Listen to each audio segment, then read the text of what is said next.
say welcome to everybody. Our goal today is to help you take this tangle of people that you have in your network and work that group so that you pull out individual threads of people that you convert from the tangle into your actual contacts, and then to clients, and then to referring customers that you will have for a lifetime if you build the connection with them that supports that. So that's what we're about today. And I just want to say welcome to Brooke Hengst. Brooke, are you there? I am here. Thank you so much. I know this is a labor of love for both of us and something that we both feel really passionate about talking about. And so I'm just so thankful that you guys are here on with us. And I know that you're going to get some valuable nuggets no matter what industry you're in. So thank you guys. So just knocked my computer over. That's good. So what I want to start out with is for the people on the line who don't know Brooke. Most people do, but there are going to be some who don't. I want to introduce her. So Brooke Hengst has 11 years in real estate. She's with Keller Williams, Denver Southeast. And she and I have been networking buddies now since 2012. So, wow. 8 years. Brooke is a mom of twins. She's a musician. She's very active in the community, especially with the Weimaraner Rescue Mission. She's an amazing, amazing dog person. And she's very active in all kinds of community causes. Like right now, she's raising money to buy shoes for an organization. Is it Nicaragua, Brooke? Is that where they are? It's Uganda. Uh-huh. So Brooke is very, very active in her community. She is a consummate professional and a top producer in real estate. And even though I'm not in real estate, I learned so much from Brooke that has inspired me in my own business. And that's what makes me know that for those of you who are on the webinar who may not be in the real estate industry, even though we're coming at this from a perspective of real estate, everything we talk about will apply to whatever it is you do in your field of expertise that is designed to build referrals back into your business. So I know that no matter what you do, we're going to help you out here today. So Brooke, I so appreciate you taking the time to do this with me today. Yes, absolutely. So I appreciate the introduction, and Donna as well is a powerful networker here in the local Colorado region, and she's expanded her network. So I know a lot of you people that are out of state are because Donna has worked very hard to expand her network and the value she brings to all of her Send Out Cards clients. So we're just so grateful for you all to be here. And like she said, these are nuggets that come from ourselves and our own business introspectively, but I know you'll be able to translate some of these into your own businesses and lives as well. Great. Thanks for that introduction, Brooke. It's a pleasure to be here with you. So I just want to give you a little bit of a notion about what we'll do today. We're going to start out Brooke, who is an absolute master at working her database. We're going to start with Brooke. She's going to talk for 15 or 20 minutes or so about how she uses her CRM and her database to build referrals. And then she's going to kick the ball to me, and I'm going to talk about some concepts of relationship marketing and approaches to follow up that will build the kind of connection that makes somebody a raving fan and an ongoing lifelong referral partner for you. And then we're going to come together at the end, and Brooke and I are going to talk a little bit about, show you some examples of the kinds of cards we use. So with that, Brooke, I'm going to kick it over to you with your first slide. Sounds great. And for you guys on here, I do want this to be somewhat of a two-way conversation. I know in the webinar format you are muted, but I've got the chat box here and we're monitoring that. So there will be some questions that I'm going to ask to really get some engagement because if there's something that I can speak to help the masses, I want to shift that direction as needed. So to kick us off, Donna, I want to talk about CRMs. That's like a buzzword in the business world. Your CRM, what's your database? What are you using for your current CRM, Donna? I have to tell you, I learned to do that from you. I'm one of those entrepreneurs that didn't have a CRM till 3 weeks ago, and now I have Exact Contact, and I love it. I love it. So some people even say, okay, what is she talking about? What is a CRM? I actually don't love those words. I say database. A CRM means your customer relationship management. I might be messing up those letters, but it is your database. It is your portal of people that know you, like you, trust you, that you're in relationships with, that will refer you, that you can reach out to and love on. And that's what I mean when I say database. So I'm going to ask you guys to put in the chat box, what are you currently using as far as your database goes? And the question I get all the time is, oh my gosh, what is the best database? You know, which one should I use? And the answer that I use all the time is use the one that you are going to use. Use the one that you are going to actually plug into and utilize and commit to. I had a mentor when I very first got into real estate. His name was George. He has passed away since, but this was about 12 years ago. And George said to me, I don't care what you use, just use it. He said, I used to use a shoebox and it had index cards in it. And I would go through those cards. And when I contacted someone, they would go to the back of the shoebox. And when I got through the shoebox, I knew I had done my job well. So that's the first thing that I want to say to you guys is find something that you are going to use and something that you're going to commit to. Because there's so many fancy programs out there, so many bells and whistles, so many monthly subscription fees of things that you could pay for. But if you're not going to use it, I don't recommend having all those fancy bells and whistles. So I'm just looking at our chat here. We've got Active Campaign. I've not heard of that one. Calendar and Address Book. That works. Outlook. Airtable. Wow, there's so many out there. Fran Connect. Send Out Cards app. Yeah, there's so much. Salesforce is a great one too. I used that one for years. So that's my quick and dirty answer for having a CRM, but being committed to using it.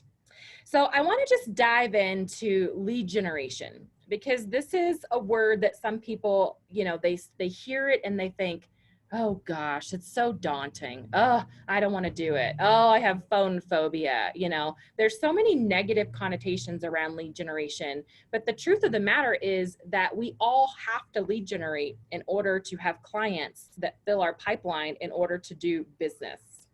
So there's a couple just easy questions I want you to get your head wrapped around for lead generation. And the first one is basically knowing for you, what is the best time of day that you're going to lead generate?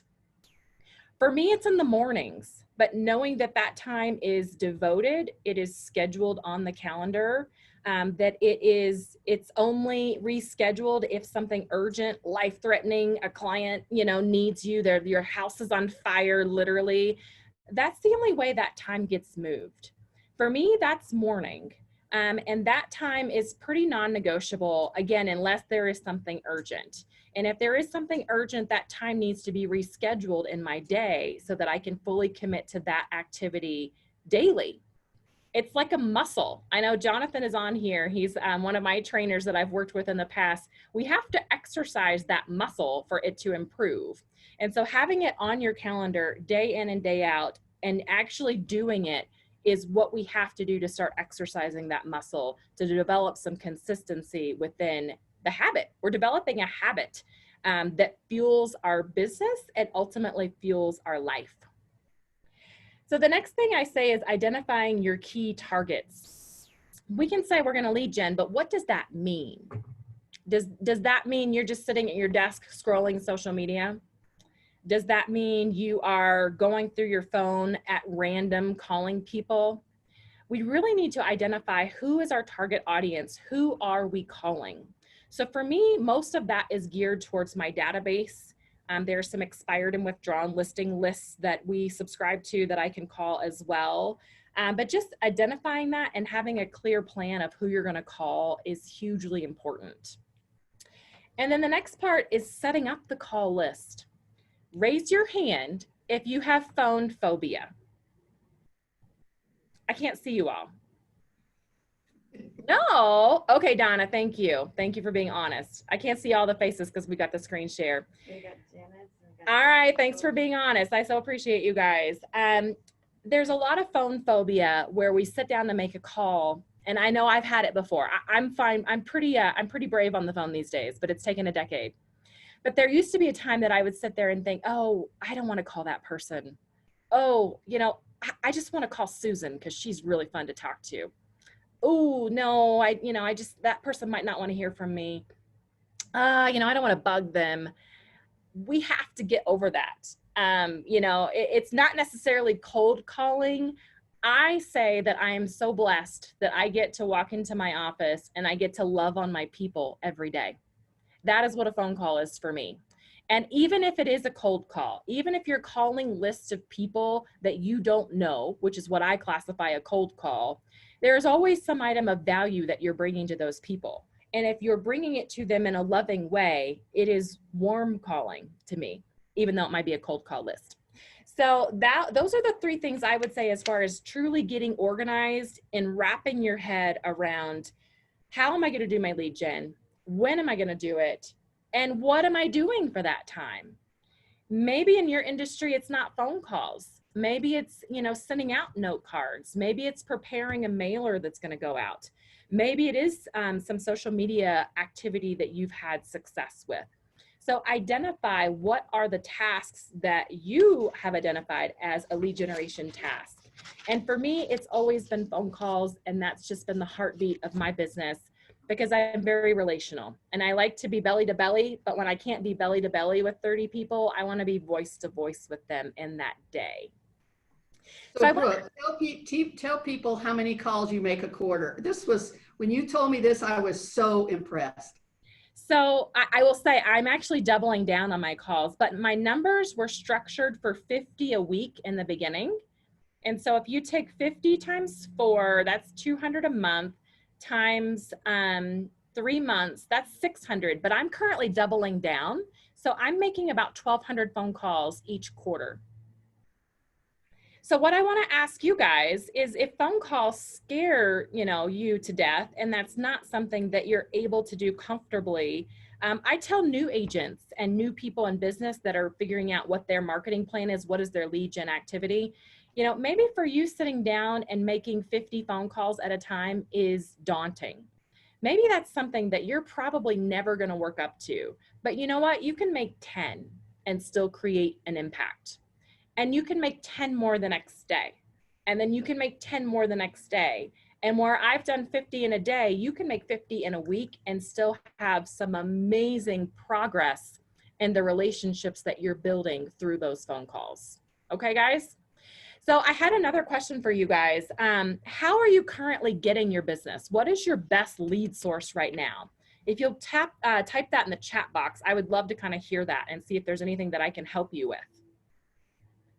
And know that because I'm running the PowerPoint, I can't see the chat at all. So I have to depend on you and Heather for the chat. Sounds good. Sounds good. Pipe Drive was another CRM people are using. That's a new one for me. All right. So we've got social media. We've got networking groups. We've got referrals, LinkedIn and referrals. We've got more networking, referrals, sphere of influence. You guys are my people. Love it. All right, so let's talk more about making your lead gen happen. Because again, this can be on your calendar. And if something happens in your day that derails you from lead generating, I know for me, sometimes when my day gets derailed, I think, okay, well, that's done.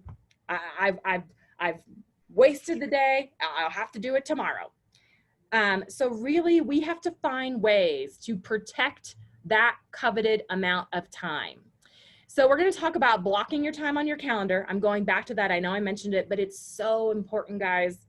Having that time blocked on your calendar and predetermined is huge. I do not know the statistics. I should look this up on Google. But people that have a plan have a way higher success rate at being productive in the day versus people that have no plan. The people that just show up to the office and chat along the way and grab a cup of coffee and have no plan, I'm sorry, and not to offend anybody, but those are the people that are not going to be successful and efficient and productive in their day in and day out. A fantastic book recommendation I have is The Compound Effect by Darren Hardy. That's a huge one. Slight Edge by Jeff Olson is another great one that is along the same vein. I highly recommend those because it's really how you start those daily consistencies. So blocking the time on your calendar is a must, guys. If you have seen my calendar, some of you have, I know you have, I have time blocked for my morning routine. I have getting up and getting showered. I have drive time for my kids when they're going to school and coming back. I have going to bed time. And I had an assistant a couple years back. She would say, okay, come on, Brooke, do you really need it on your schedule that you're going to take a shower at 6:30? And I said, yeah, because I need to allocate that time and I need to know how many hours of my day are allocated towards productive activities. So you might not go that route, but put something on your calendar for lead generation, okay? All right, next I wanna say, let technology help. If you can find a way to leverage your time with some type of technology, we're in a very technologically moving, advancing world, and I think now is the time. Your database is gonna be your first piece of technology. The example I use is that for years, I made phone calls. Years. I mean, I've made phone calls for over a decade. I'm almost embarrassed to admit this. I just enhanced my system where I have a dialer. I used to make all my calls, literally punch, punch, punch, punch, punch, punch, punch, make the call, leave the voicemail, hang up. Punch, punch, punch, punch, punch, punch, punch, punch, punch, punch, punch, 7 digits, leave the voicemail, hang up. I have since enhanced my system where I use Mojo as a dialer. My call lists are prepared by my assistant. They are uploaded into the system, and I pick what list I want to call, and I hammer through my calls. I'm not dialing. I'm leaving messages that are personal still. I still choose to do that. I always leave a personal message. But I just say, if there's something that can help you in scheduling or making calls or managing your data, let's use it. There are a lot of people who are way smarter than we are, and if we need to have their help to set us up to be more efficient, then I would do it by all means. I used to use Mojo, and it was great because you could actually dial more than one person at a time. Yes. And you could leave an automated message if they picked up after you were already on another call, but no, it's a great thing to do. Yeah, I'm not brave enough. It forces you to make every call on the list. Yes. You can't skip it and choose, yeah. I'm not brave enough to use the triple line dialer. I still do the single dialer, but I can definitely get through my calls faster. And then the last thing I will say here on this slide is really managing your distractions. And I say that because I am so easily distracted. I typically, the other part about why I like the dialer is I don't want to have my phone in front of me. I don't know if you know these devices, but they buzz and beep and ring all the time. So I don't want this in front of me. I don't want like a Facebook shopping ad to pop up while I'm making a call and I buy a dress all of a sudden, you know, which that has happened. So managing your distractions, and I quote Darren Hardy on this because he talks about building a bunker. If you've been to my office, I have a very comfortable chair. I have a space where I can prop my feet up. I have snacks in my drawer. I have a nice window here. My bunker is set up that I could be here for hours making calls and I don't have to get up. I have a door that I can close. So whatever your bunker looks like, that should be your space where you are there, you are focused, you do not have interruptions. And I will tell you guys, with this whole, pandemic and we're working from home and we've got kids coming in, it's hard. I totally get that. But it's more important than ever. And also the mindset we have in our bunker. I think that really plays a key part of walking into that space and knowing, here's what I'm here to do. I'm here to do these activities that are going to give me this result, and this is going to aid my business in this way. Okay. All right. So we're moving on. And the last thing I really want to talk about when you are lead generating is I want to talk about knowing your numbers. What are your conversion rates for how many people you have to call to speak to a live person? How many live people do you need to speak to in order to convert some type of piece of business? You know, I know my numbers pretty well, that if I make 50 phone calls, I'm usually going to get 1.5 to 2, you know, pieces of business where they may need me. It may not be right away, but they may need me further on, and I can be a resource to them. So knowing that I'm a little behind this year, that's why I'm doubling down. I know with 100 phone calls, I'm probably going to get 3 to 4 of those versus 1.5 to 2. So once you have made your calls or had your lead generation been super consistent, you'll start to know those numbers and you'll know if you need to make adjustments along the way. Okay. The other thing I will say is tracking. We really have to have a way of tracking, you know, what are we doing and what is the end result? I know several of you track your activities. I have gone into just a basic sheet that I use. Oh, sorry, that didn't work. I can email this out as a follow-up, but it's my tracker that tracks how many people am I getting face-to-face with, how many people am I having coffee or lunches with, how many phone calls am I making and having a quality conversation, how many events am I attending, and then how many cards am I sending out. I'm a huge proponent of cards, and Donna and I will talk together about that. And then how many leads came in so that we can know, are we on the right track for hitting our numbers? And then the next slide I'm going to show you is just a really solid follow-up plan. This is geared towards real estate, obviously, but I'm a huge believer that this is all transferable, guys. No matter what we do, we're all in the business of having relationships and being the person that someone comes to, whether it's insurance or whether we want to send a gift or whether we need a home loan or whether we want to work on our own personal development. That all comes from relationships. So Donna and I talked exclusively about, you know, the MREA model, which is the Millionaire Real Estate Agent book by Gary Keller, and also Ninja Selling, which is a huge book by Larry Kendall here in Colorado. And this plan is great for you if you're not knowing, okay, well, how do I lead generate? What do I do with these people? This is called the 8x8. This is an 8-touch plan that if you have a contact, just kind of walks you through, you know, what are rapport building activities that I can do with a new contact and build and nurture a relationship. So I'm going to go through this, and then this actually segues really nicely into what Donna specializes in, which is building relationships through personalized cards. Because you can see on this list that, you know, when we meet someone, there might be an introduction letter or a text or an introduction phone call or card. That next step, which would be another follow-up, however you set your systematic follow-up, would be, you know, some type of calendar or some type of inspirational card.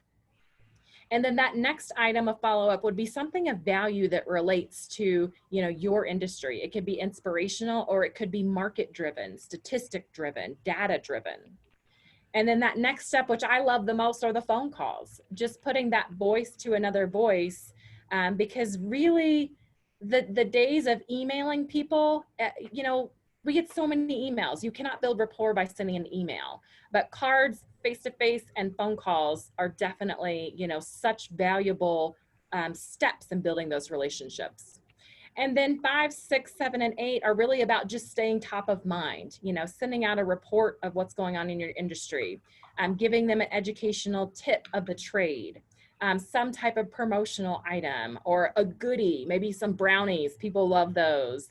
And then also always having that follow-up call. So with that ado, I will say that I enjoyed being able to kind of lead you on the journey of lead generation. And I want to have Donna step in and talk about how building these relationships and actually doing the lead generation can be really fun, guys. It can be so much fun when you make it personal. And Donna has a tool that I have used, and you're going to see some examples of what I've done that really make it personal.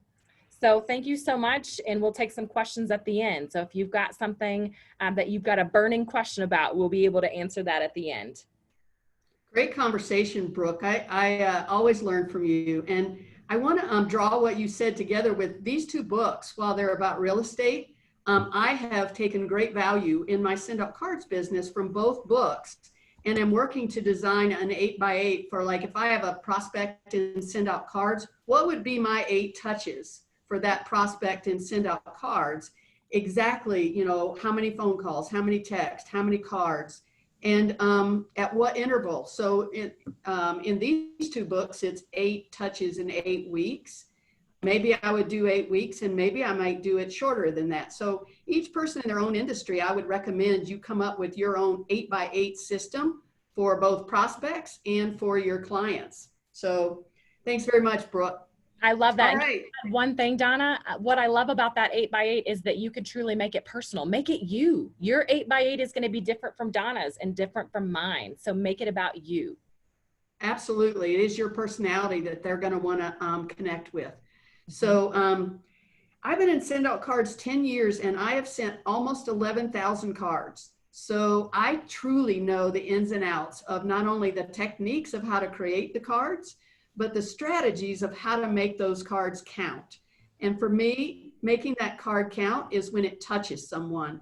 I'm a humorist, so my favorite thing is if somebody laughs when they get my card. However, if they smile, that's great, because if somebody smiles when they get my card, I know that I've touched them. So I look at that there are 4 P's. Personalization. Oh my gosh. In this day and age, we get so much generic stuff in the mail. We get generic stuff by email. And anything you can do to touch someone with a personal touch is going to really be powerful for helping you stand out.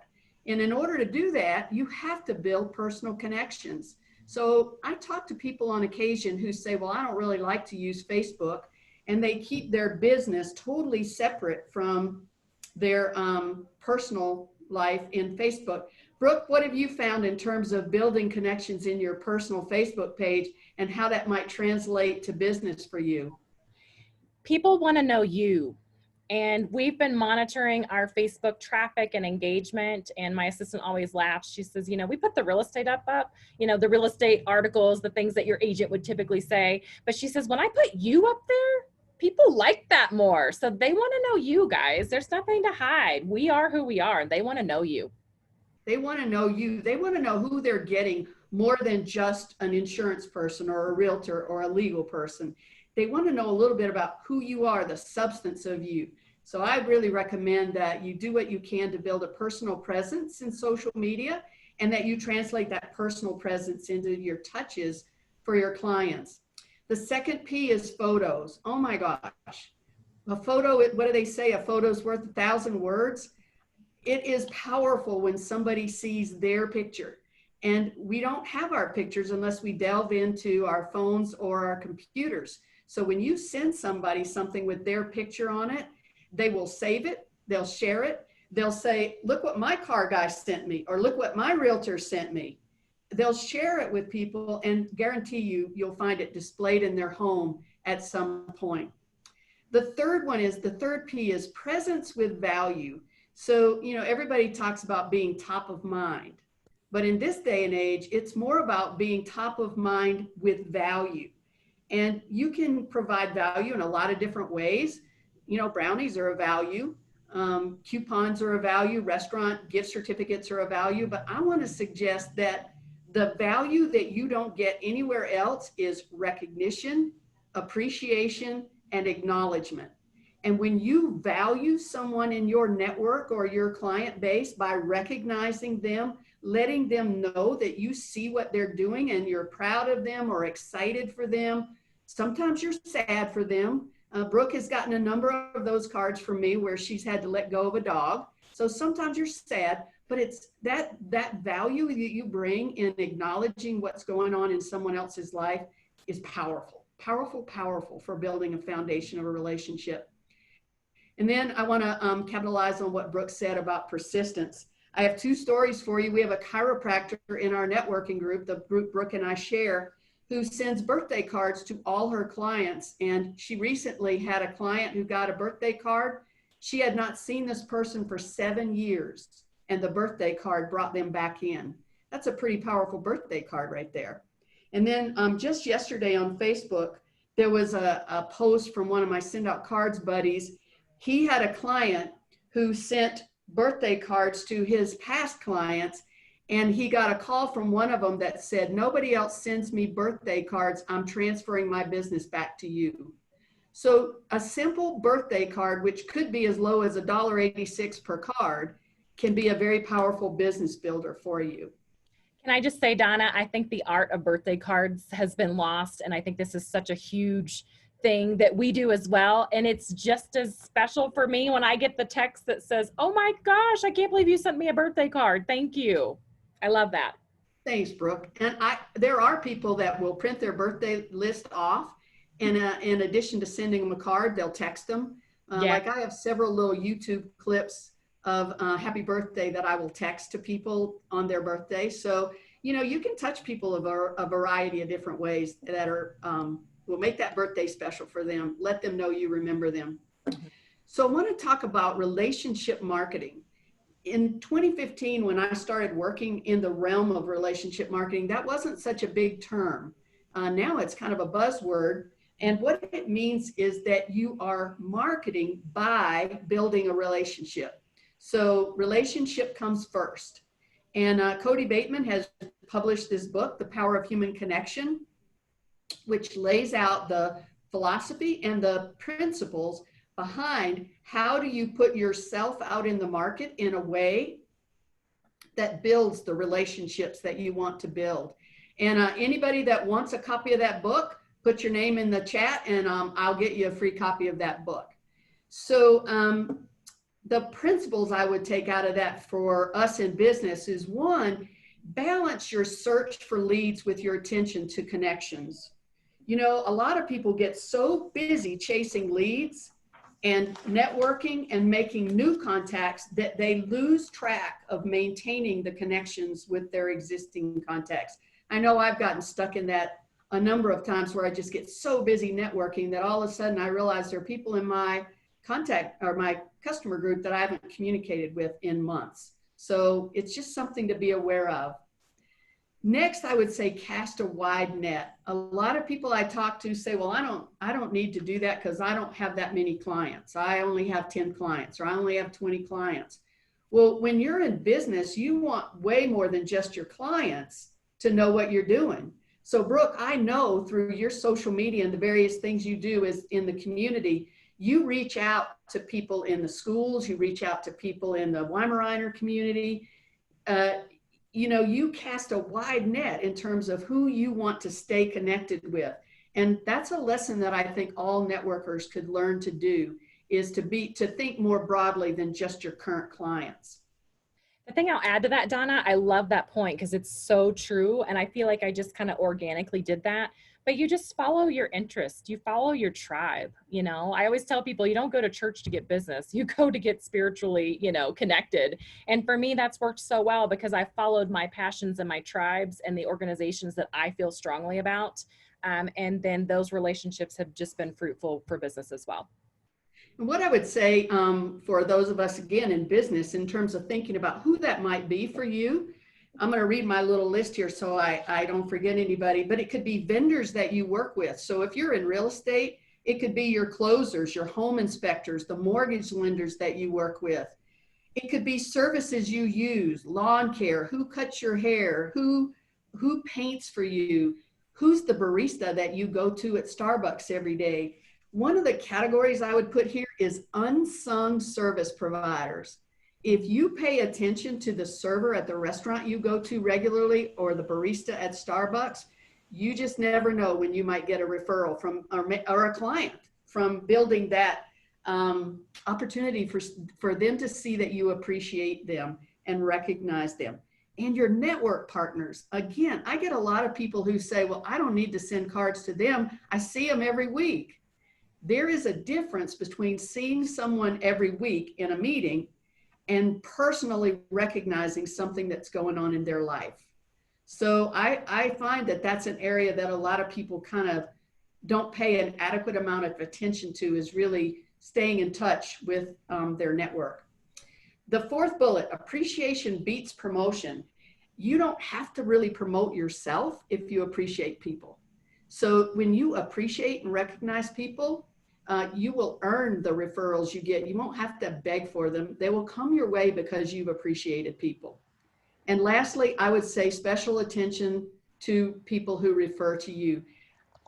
I'm a big referrer, and I would tell you that a lot of people that I refer to do not send a thank you. They don't acknowledge it at all. The way that I know that somebody was successful in connecting is the person I referred will call me and say, hey, I used so-and-so. They were really helpful.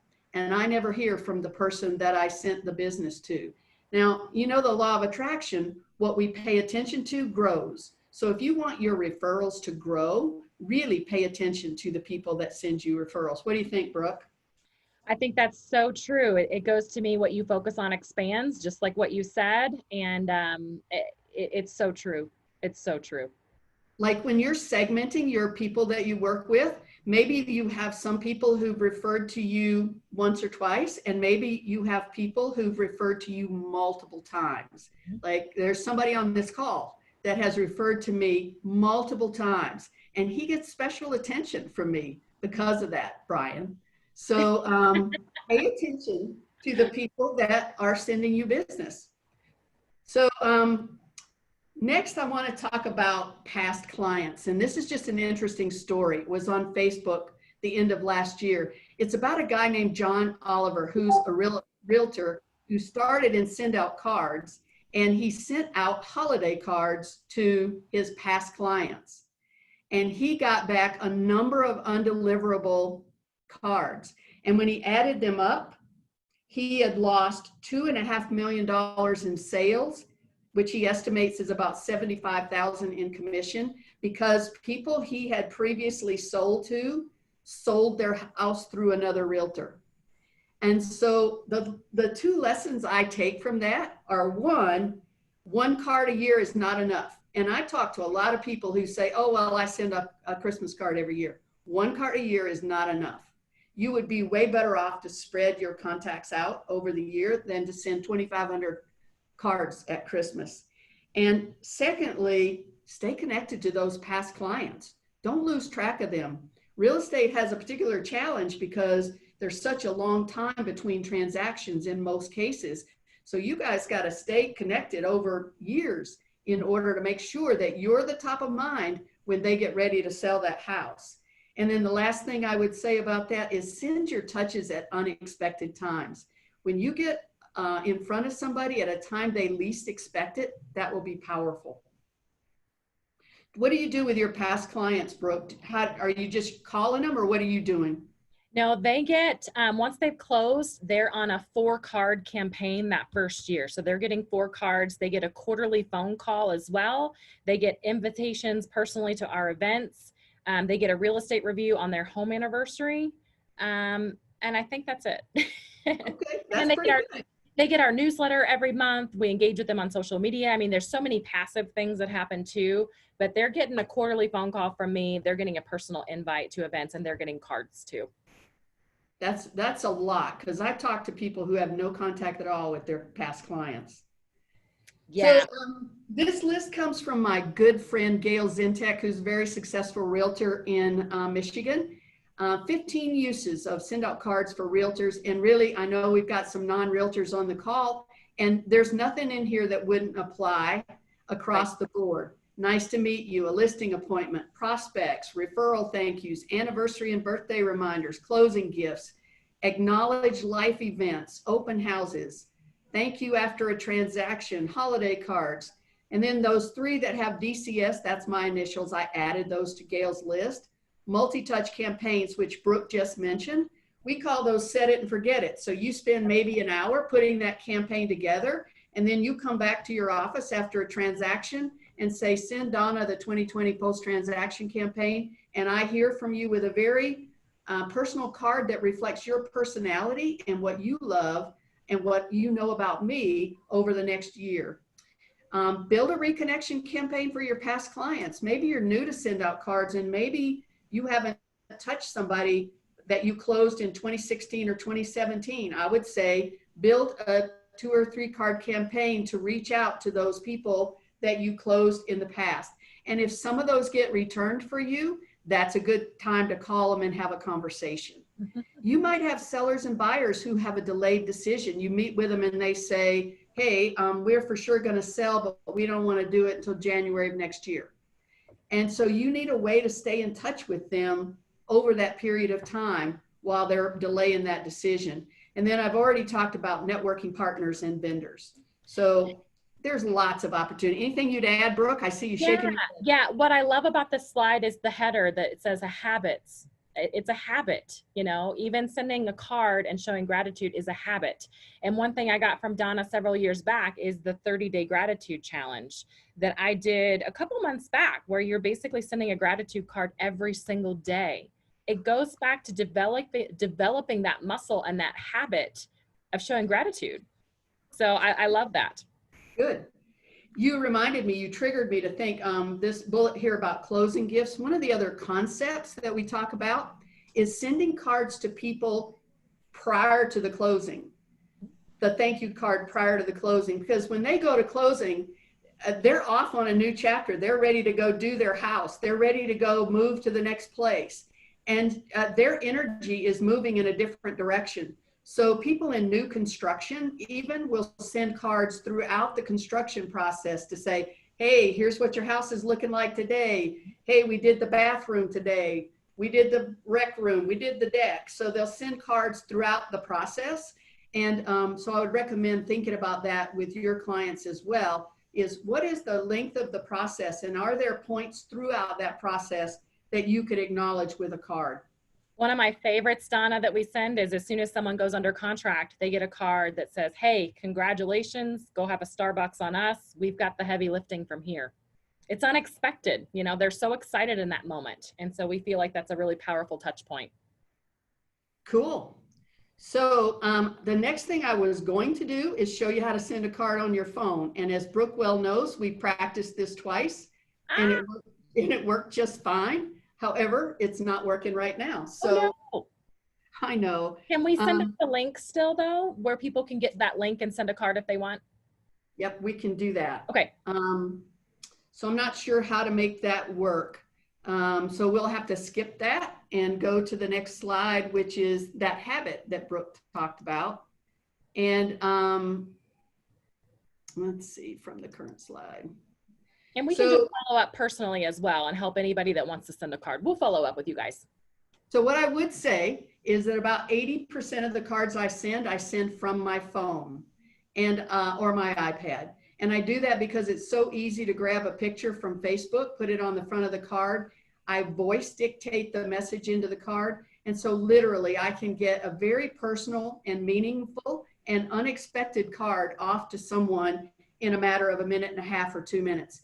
And even some of the complicated cards, like Brooke, that card I sent you when Chaco passed, I did that on my phone. Oh my gosh, wow. Yeah, you can really do a lot on your phone. Yeah. So let's talk habit. If you really want to move the needle, this is not for the faint of heart, but if you really want to move the needle in your marketing, in your business, I would say send 3 cards a day, personal cards, 300 days a year, which gives you 2 months off. Use your phone app, which means I'll show you how to do that in 30 minutes a day, 3 cards a day in 30 minutes a day. And this is lead generation because the cards you send out are going to generate leads. They're going to generate referrals. And so you could consider this as part of your lead generation time. It's $97 a month to send an unlimited number of personal cards anywhere in the world. You don't even have to pay the stamp. So for $97 a month, you could send 3 cards a day, which is 90 cards in the month. And if only 1% of those people responded with a sale or a referral, that's 9 new referrals. So you figure out for your industry, what is the value of a referral? You know, in real estate, probably 1 referral would cover the entire year. Wouldn't you think, Brooke? Oh, plus some. Yes. Yes. Yeah. 10 times 10. So there's a real value that comes from developing that habit of sending out 3 cards a day. So now we're at the point where I'm going to stop share and we're going to talk, Brooke and I, about some cards that we use, and then we'll come back to the PowerPoint and close it out about 5 to 1 or 2. Absolutely. And if you guys have questions, feel free to put those in the chat box and we'll address them. But I just wanted to share some of my favorite cards and just examples of things that, you know, have been personal to me and have meant something to my clients. And I'll tell you this funny story. I was having lunch with a good friend of mine. I've known him since high school, and we ended up here in Colorado. He works for a marketing firm. Like, his profession is marketing. And he said to me over lunch, he said, "Your marketing is genius." And I said, "What?" I said, "I suck at marketing." I really thought that. And he said, "No." He said, "That card you sent us from our vacation," they had taken this beautiful vacation to Croatia. And I pulled pictures of the vacation and of their family. And I had it in their mailbox when they got home, welcoming them back home from their vacation. He said, "That is brilliant." He said, "That sits on our entryway coffee table. That will be there forever. Your marketing is brilliant." And I thought, oh, okay. So I just wanted to show you guys a couple of Before you examples. move on, Yeah. yeah, when you sent that card, you had fun sending it, right? I did. Their pictures were so beautiful. I thought, oh, and I always put in there. And so now that's a habit. In the summer for my clients, I go to their vacation pictures on social media and I pull together a nice card and just say, "I wanted to welcome you home along with all the bills in your mailbox right now," probably. So this was another. Yeah, this was a good one too. This was one of my past clients. They put this picture on social media and said this was our daughter's first, you know, priceless piece of art. So I snagged that picture and just sent them a little card with it and just a little personal note, and they loved it. They said, "Oh my gosh, how did you do that?" You know, and then on the back, you know, who do they know sent that card? When they keep it, they know it's me. Another really fun one we did, this one was for a listing appointment. I went and met a seller at her house, talked to her about her house. Her cute little Boston Terrier, Belle, was there. Or no, B is her name. We got a quick picture of B. We put this on a card and thanked her for having us in the home, and we look forward to helping her get her home sold. It was, I mean, it's just the personal touch. She loved it. She's like, "Oh my gosh, how did you do that? That's my dog on the card." So she moves into a new house next month, closes on both transactions. So that was just our personal touch we did there. This is one of my favorites. This is one that Donna sent to me.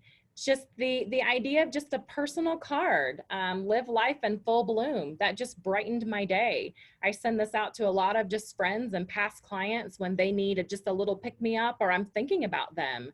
They just get this beautiful card for me. And then for any real estate agents, I do have a couple examples of real estate specific. This was a beautiful $1.2 million property that we sold down in Keene Ranch. And we were able to get this under contract in 3 days. So we sent this to the entire neighborhood, just showing them pictures of the home and then a little note that says about what our experience was on the market, that, you know, we got a full price offer in 3 days and this is what this property looked like. It went over really well. We had some great neighborhood feedback. And then these are always my favorite. To Donna's point, you can't send just one holiday card, but I will tell you, my holiday cards with my girls on them always go over really well. And so I have every holiday card that I have sent archived since my kids were newborns. And I will tell you, I did get 1 year that somebody opened up my holiday card and said, "Hey, we got your card. Hey, we need to buy this condo. Here's the address. We just need you to write an offer. And your card made us think of you." So those are just some examples of things that I have sent out. I will tell you, it's kind of that 80-20 rule. 80% of the cards I send are personalized. Only 20% are real estate specific. The 80% that are personalized are the ones where I get calls back from people that say, "Oh my gosh, I cannot believe you sent that card. That was beautiful." So those are just some examples of things that I have done. And then Donna has sent my kids cards over the years that we keep. These are things that people don't throw out. And when they know that it came from your heart to their mailbox and has you attached to it, you're the top of mind person. They know your heart.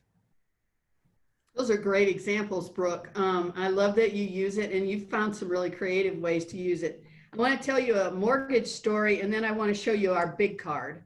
Yeah, can't wait to see it. So I have a good friend who's a mortgage lender up in Canada. She sent Christmas cards out, and she visited one of her clients who the Christmas card was on the mantelpiece.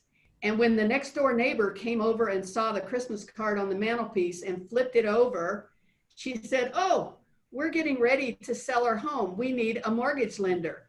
It turned into a $700,000 loan for my friend Linda. And it was a result of the Christmas card that she sent out to her client base, and the client displayed the card. So you just never know where business is going to come from. So I'm going to show you, Brooke showed you several really personal cards for people who aren't so photo oriented. We have thousands of cards that are ready to go that, the company has put the front of the card together. Like this is one I got that says, "Miss your face." This is one I got that is a thank you card done by the company.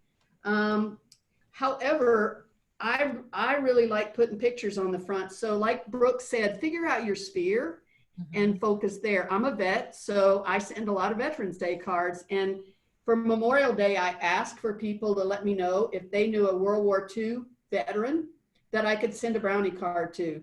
And so this is an amazing World War II nurse who is in the VA nursing home here in Denver. And so I put a picture of her son and her and a note on the inside of the card. And then when I send out a holiday card, I just use a holiday back panel. I didn't put any business information on the back of the card. So I sent out 7 of those on Memorial Day. My good friend Jay McHugh, who is a realtor in Boston, who extensively uses send out cards, he uses big cards like this for his luxury listings. Now, I don't know if you guys want to take a guess what this card might cost. Brooke already knows, so I won't ask her. But this is an amazing card where he put pictures of the inside of the house and the outside of the house, and then his branding on the back of the card. And so this card can go out for $1.50 on the $97 account, $1.50 total. That's the mailing, the card, it's everything. And I will tell you, I saw that card. Donna brought that in my office. That is a beautiful, thick paper, high gloss, beautiful image card. It is beautiful. And what Jay does with that, thanks, Brooke. What Jay does with that is he takes it to a new listing and he says to that person, when you list with me, I'm going to send a card like this to the top 10% of agents who are working your area. And so that's how Jay uses it.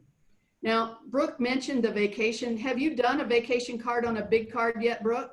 I haven't done it on a big card. I was doing it on the tri-fold one, the one that folds out more and has that center panel, but I will definitely be doing the big cards. So I use tri-folds a lot because you have to have about 10 to 12 pictures to really do a big card, but I've sent Brooke several. So this is from my vacation in Oregon, Bonnie Starkey. This is my Oregon vacation last year. So my baby brother. And so when I do that, I just put pictures throughout the card. And I even put pictures on the back of the card. So in this case, I call these a memory card. So it's like a little 8x10 photo book of my time in Oregon. And so I create the card, this card to all of the employed in Japan, so that Andrew could have part of the experience as well. And I sent Brooke one when her dog Shako had to leave. I know that Brooke will keep that card. And I've sent several with people's vacation pictures. So it's really, really an impressive card. They love it. And the other thing I've noticed is that, some people will say, "Oh, don't you find that creepy that you pulled their picture?" No, I don't, because I'm in a relationship with them and I care about them. And so I get that question a lot and I'm like, no, obviously the pictures are appropriate or they wouldn't share them. But it definitely, when they see their house or their child or their pet or their vacation experience, that is a keepsake. And to Donna's point, all the cards that she has sent to me and my kids and with our dogs on it, we have a Donna card pile on my counter in my kitchen. And I was so bummed. I pulled out a couple to bring and I walked right past them in the kitchen.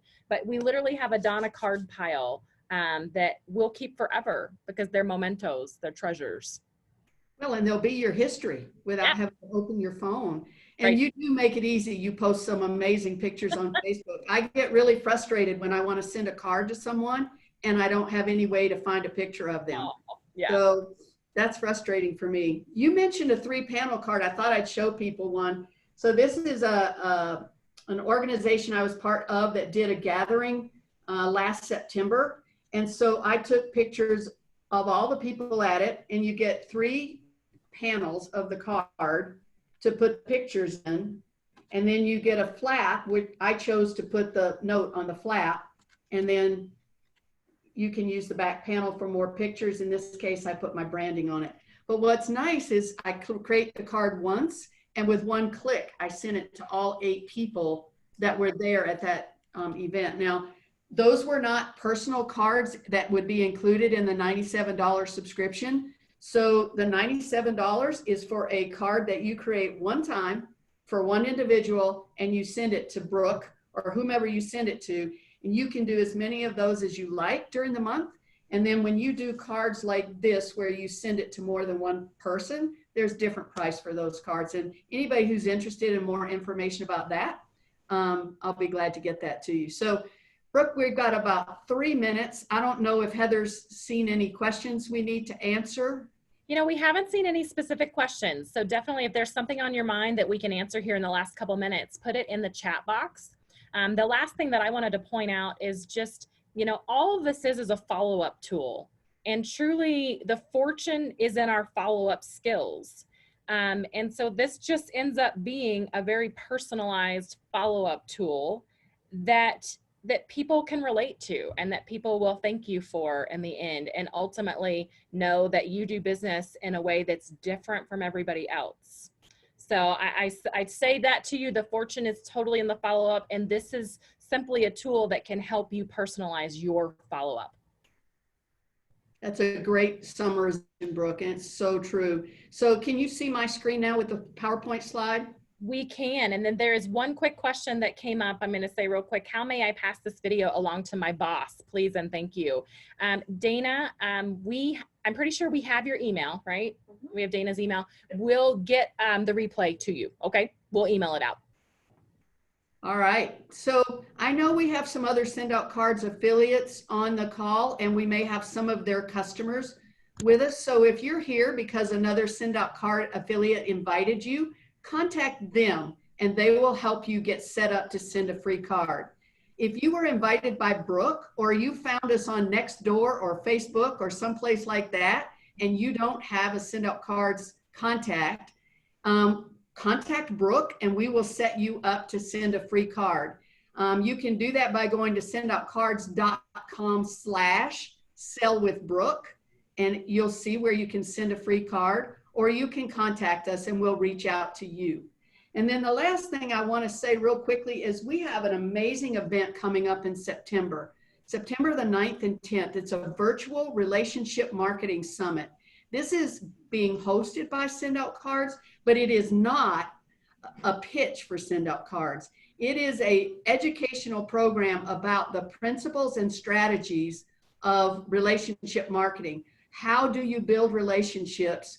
When do you touch people? How do you touch them? How do you continue to work with them? Ivan Meisner will be one of the speakers. So for those of you in B&I, Ivan Meisner will be there.